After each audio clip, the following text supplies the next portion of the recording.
17-year-old Queenslander Gout Gout is getting closer and closer to his personal finish line. At just 17, Gout Gout is about to race on one of the biggest stages in track, and the world is watching. With Olympic-level speed and rising pressure, his next race could change everything. Number 1, the Rivalry Ignites. It started with a single race, a race that didn't even involve Gout Gout. Lachlan Kennedy, another young Australian sprinter, lined up at the Kip Keino Classic in Kenya. Conditions were perfect. The altitude was high, the tension even higher. And when the dust settled, Kennedy crossed the line in 9.98 seconds, making him the first Australian in over 2 decades to legally break the 10-second barrier in the 100 meters. For Australia, it was a moment of history. For Gout Gout, it was something else entirely. See, Gout had already been to that edge. Months earlier, at the Australian U20 Championships, he ran a jaw-dropping 9.97 and 9.99 in the 100 meters. But those runs came with wind speeds just over the legal limit. Excuse me, I'm sorry, you're a bit late, Mr. Hollywood. Okay, to be fair... No. Jordan. Don't blame Jordan. Technically, they didn't count, but symbolically, they were louder than any record. At just 17 years old, he was already sprinting into Bolt territory. And yet, now Kennedy had the headline, the legal record, the viral clips, the media frenzy. Australia had a new sprint king, at least on paper. But here's where the story flips. Gout didn't respond with bitterness. He didn't post a cryptic tweet. He congratulated Kennedy. Publicly. Congrats, bro. No way you went sub-10 in Kenya. A gesture that showed grace, but maybe also fire. Because just days earlier, Gout had told reporters that sub-10 was coming soon. For him, it wasn't an if. It was a when. What makes this rivalry electric is that it doesn't come from trash talk or jealousy. It's born from mutual respect and ambition.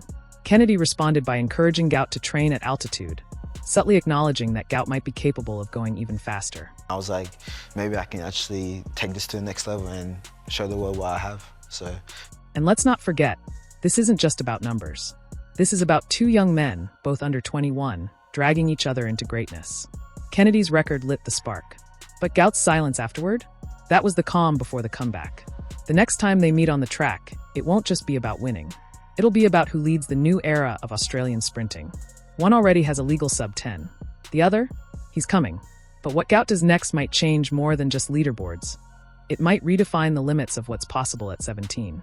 Number 2, Gout's meteoric rise.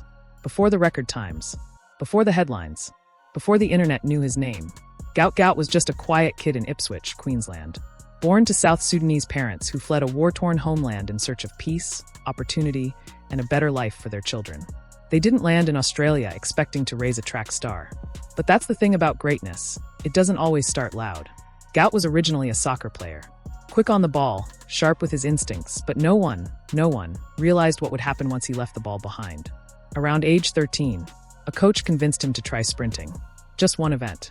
That's all it took. I want to go to the Olympics. I want to go to the 28 Olympics in LA. I want to go to the Brisbane Olympics, hopefully here. What they saw wasn't just speed. It was raw velocity, natural, untouched, and terrifyingly fast. Almost as if he had been waiting for someone to point him toward the starting blocks all along. From that moment, the transformation began. While most kids were still figuring out what sport they liked, Gout was already tearing through youth competitions like they were warm-ups. He started breaking records. Then he started breaking them again. The 100m, the 200m. He wasn't just winning. He was running times that made people double-check their stopwatches. By 16, Gout shattered the Australian U18 record in the 200m. And that wasn't just a footnote, it was a wake-up call. This wasn't just another talented teenager. This was someone who ran with the rhythm and power of a world champion. In fact, some observers started whispering a dangerous name, Usain Bolt. And did you get tired of the Usain Bolt comparisons, or? Yeah, it definitely gets tiring. I mean, I'm trying to make a name for myself. The similarities were hard to ignore. Long stride, effortless power, calm demeanor. Even the way he accelerates after 50 meters, it felt familiar. Almost too familiar. But the attention didn't change him. While the media tried to crown him the next Bolt, Gout stayed grounded. He trained. He studied. He showed up to every race with the same quiet intensity. And maybe that's the most dangerous part. He's not chasing clout, he's chasing greatness. Patiently, relentlessly. What makes his rise even more remarkable is the timing. Most sprinters don't peak until their early 20s. Gout is still in high school. He's not even running full-time. Imagine what happens when he does. The journey from Ipswich to international stardom is unfolding in real time. But if this is what Gout Gout can do before he's fully developed, then what's coming next could be historic. Final 50, so let's watch the young superstar rise. He's flying, he will be Gout. Number 3, the Monaco debut. Some races define a season, others define a legacy. For Gout Gout, Monaco might do both. Scheduled to make his Diamond League debut on July 11th in the U23 200M, Gout is stepping onto a stage built for world-class legends. Sprinters who've broken world records, Olympic champions who've danced on the edge of immortality. And yet, somehow, the spotlight has quietly shifted to a teenager from Brisbane with no senior medals. But every ounce of potential. This isn't just another meet. Monaco is where careers are made, and sometimes destroyed, under pressure. The moment the gun goes off, there are no more excuses. No wind-aided times. No local comfort. No warm-up crowd. It's you, the track, and the world watching. And this time, the world will be watching. That's what makes this debut so intense. Gout isn't just racing opponents, he's racing expectations. Everyone from analysts to former Olympians has eyes on him. Some are rooting for a breakthrough. Others, quietly waiting to see if he folds. Because history is littered with junior prodigies who blinked too early when the lights got too bright. But there's something different about Gout. He's never chased attention. He doesn't posture, doesn't run his mouth, doesn't even over-celebrate when he wins. His mindset has always been, show up, run fast, go home. And yet here he is, invited to Monaco. Not because of hype, but because of performance. Because he's earned a seat at the table. And that's where the stakes rise. He's no longer just an Australian story. He's now part of a global conversation. Every stride in that race will be measured. Every fraction of a second will be compared to the best in the world. A stumble? A slow curve? It'll be replayed in slow motion online within minutes. But a clean race? A personal best? Maybe even a win? That could ignite a career that's already burning hot. Monaco isn't the Olympics. It's not a championship, but it is a test, a rite of passage, one that only the elite survive and thrive in. For Gout Gout, this isn't just a debut. It's a declaration, a chance to tell the world, I'm not next, I'm now. But if he runs the way we've seen him run before, this debut might not just shake the stadium. It might change the global sprinting hierarchy for good. Number 4, balancing act. It's easy to look at a viral clip of Gout Gout flying down the track and assume this is all he does. That his life is just sprints, medals, and headlines.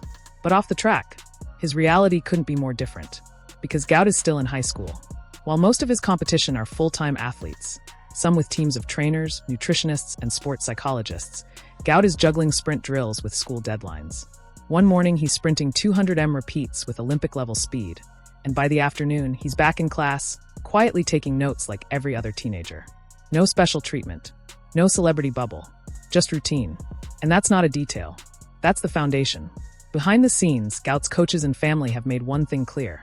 This rise must be balanced. His support system understands that speed without stability burns out fast. That fame without grounding can fracture even the most promising talents. And so, even as brands start circling and cameras begin showing up, Gout's camp has stayed laser-focused on one word: development. Not just physical development. Mental, emotional, educational. Because the pressure? It's already real. Every race he runs gets dissected. Every facial expression is analyzed. Fans are already talking Olympic medals. And at 17, Gout is well aware of the weight that comes with being called the future. Most adults can't handle that. But here he is, balancing it all without skipping a beat. And it's not just the public watching, it's the sport itself. Athletics Australia has been vocal about how rare this level of talent is. Coaches are calling him a generational athlete. Scouts from international leagues are already keeping tabs. One wrong turn, one bad influence, one misstep, everything could unravel. That's how fragile early greatness can be. But Gout doesn't seem fazed. He trains like someone twice his age. He competes like someone who's done this for a decade. And then, he disappears back into his routine. School, homework, family, repeat. It's a rhythm that might not look glamorous, but it's what's keeping him stable. And that's the emotional twist here. Behind the stadium lights and the stopwatch buzzers is a young man still navigating normal life. Still learning who he is, even as the world tries to define him. But if he can keep this balance between pressure and peace, spotlight and silence, then Gout Gout won't just be fast. He'll be unstoppable. Number 5, the weight of expectations. Every time Gout Gout lines up on the track, he isn't just racing the stopwatch. He's racing the expectations of an entire nation. In Australia, sprinting success is rare air. The country has produced some legendary athletes, but consistent dominance on the global stage? It's never been guaranteed. So when a 17-year-old starts running times that echo the prime days of Olympic greats, people pay attention. They also start expecting miracles. And that's where the real tension begins. Because expectations, especially when they arrive too early, can be just as dangerous as injury. When you're labeled the future, there's no room for mistakes. No room to just be a teenager. One slow finish. Suddenly, the narrative shifts. One stumble, and fans start whispering that maybe the hype was premature. It's a cycle that has devoured prodigies before. Track and field is filled with stories of young athletes who burned bright and then disappeared. Not because they weren't talented, but because they were expected to carry too much, too soon. Gout Gout is now at that crossroads. The comparisons to Usain Bolt aren't just flattering, they're loaded. They come with pressure. They come with scrutiny. And while Gout seems calm, even grounded, the reality is that every step he takes from here forward will be under a microscope. Every race, a referendum on his potential. Every result, a headline. Even inside the sport, there's cautious optimism. Icons like Sebastian Coe have praised his promise, but warned that talent must be nurtured, not rushed.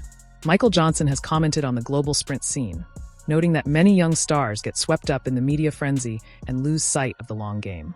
That's the balance Gout now faces. Can he run fast without burning out? His coaches are well aware of this. They've slowed his schedule, limited his interviews, and emphasized growth over instant glory. And maybe that's the smartest move of all. Because if he's going to survive this level of pressure, not just survive, but thrive, he'll need more than fast times. He'll need patience, resilience, and a mindset stronger than any muscle. The pressure to become a legend is already here. But what no one can predict is how he'll respond when things don't go perfectly. That's the true test of greatness, not just breaking records, but bouncing back when the spotlight gets blinding. And as his journey continues, we'll all find out if Gout Gout was built not just for speed, but for the storm that comes with it. Number 6, the road ahead. The next chapter of Gout Gout's story isn't being written in a classroom or a local track meet. It's being carved out across continents, with every race now a global audition. And the next big test? Ostrava, June 24th. The Golden Spike meet isn't just another event on the calendar. It's one of the most prestigious stops in the international athletics circuit, where rising stars collide with seasoned veterans. The pressure is intense, the field is elite, and Gout will be among them. At just 17, he'll step into the blocks surrounded by athletes who've been training longer than he's been alive. This isn't about winning. It's about showing up, holding your own, proving you belong in that arena. And the stakes? They couldn't be higher. Because what happens in Ostrava could set the tone for everything that follows. Scouts from Olympic committees, agents from international brands, coaches looking for the next global phenomenon, they'll all be watching. If Gout performs well, it'll confirm what Australia already believes, that this isn't hype, it's history unfolding. But if he stumbles, misses his mark, the questions will come fast. Was the pressure too much? Did the spotlight come too soon? That's the emotional cliff he's walking now. And yet, there's this calm that surrounds him. Gout doesn't carry himself like a kid who's intimidated. He walks like he's done this before. Like the crowd noise, the foreign cameras, the whispered comparisons to legends, it's all background noise. That mindset alone is rare. Some athletes spend a lifetime chasing that kind of focus. Gout seems to have been born with it. But what makes this even more dramatic is what's coming after Ostrava. In just a few months, he'll be running on an even bigger stage, the World Athletics Championships in Tokyo. If Ostrava is the audition, Tokyo is the performance. It's the moment where the sprinting world will ask the question out loud. Is this the new face of global speed? So here we are, watching a teenager take his next steps under the weight of global expectation. Every second, every stride, every breath matters now. It's not just about breaking the tape anymore. It's about breaking into history. Gout Gout's road ahead is paved with pressure and promise. And the world, it's waiting at the finish line. Gout Gout isn't running for headlines, he's running toward history. His next race could flip everything we thought we knew about sprinting. So the only question left is, are we watching the rise of the next global icon? Or just the beginning of something even bigger?